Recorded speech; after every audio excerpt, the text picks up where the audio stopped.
present memory loss for dementia residents is much more stressful when they're living outside the dementia unit than when they're living inside it.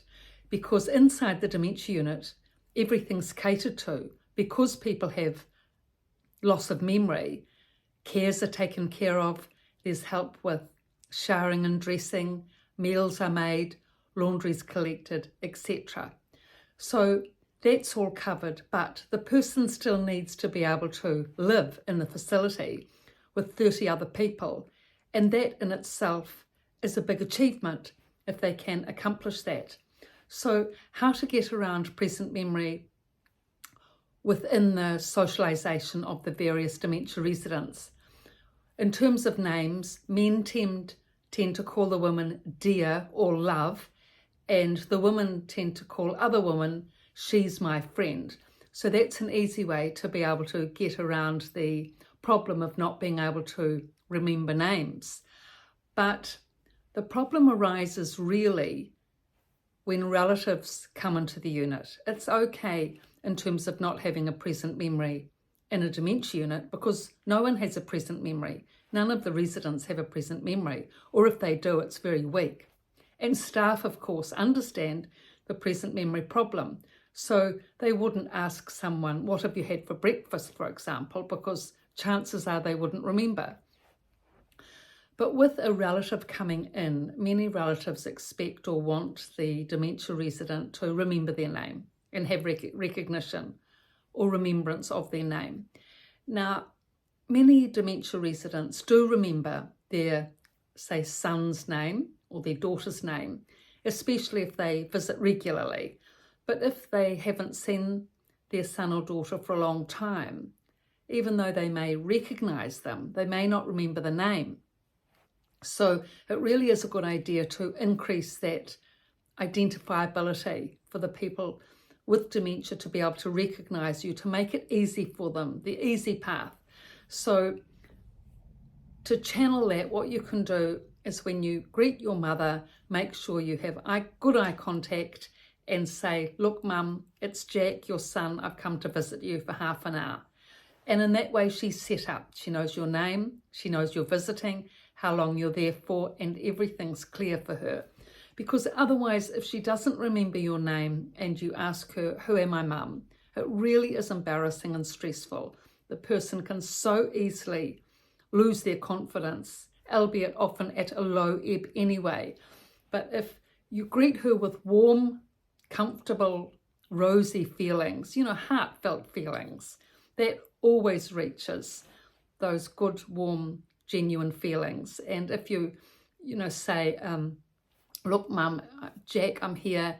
It's lovely to see you. I've been looking forward to see you. I love you so much. We're going to have a lovely day. In that way, your mother will be receiving those warm feelings. Her heart will be open. She'll be confident. She'll be relaxed. And she's much more likely then to be able to communicate with you clearly and have better cognition because she's relaxed and at ease with you.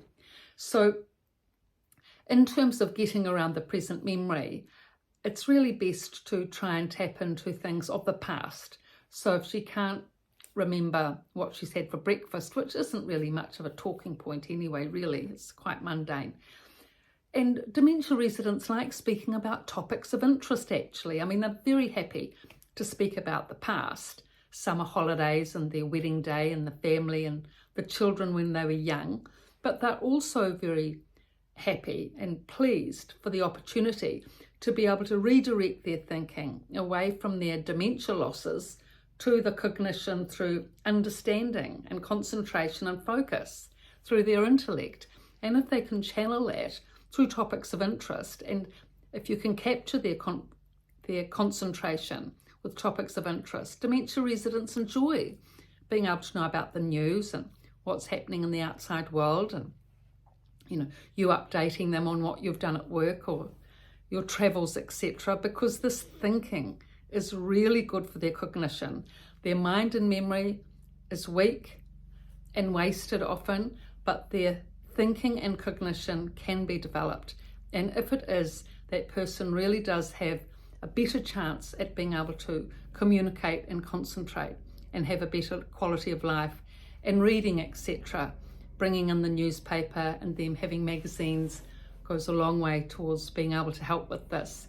So meeting and greeting and good feelings and good conversation and bringing in information from the outside world so that people with dementia can have a quality-filled time, in a dementia unit where they've got something to be able to think about, to develop their thinking and cognition and understanding. They need to be able to have quality information to think about. And if you can be kind enough to bring in information for them, either through conversation or newspapers or magazines, they really do appreciate that. So these are just ways to be able to get around the loss of present memory, but especially the meeting and greeting and the warm feelings and bringing in information so that there can be good discussion and conversation are the main ways to go about this. So I've written these two books, The Resident's Voice and The Resident's Rise, both from a dementia unit. They're both on Amazon and on my website description below, pietavalentine.com.